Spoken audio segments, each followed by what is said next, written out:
износ распредвала. Вот середина цепляется. Здесь то же самое.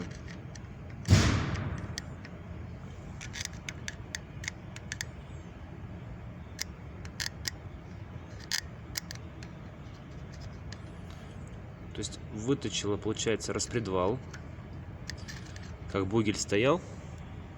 Когда не регулируете клапана вовремя, получается, он начинает зазор уходить, меньше становится, и он начинает при нажатии разрушать масляный клин и начинает выгрызать распредвал.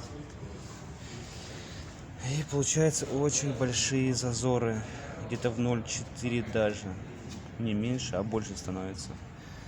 Так что надо вовремя.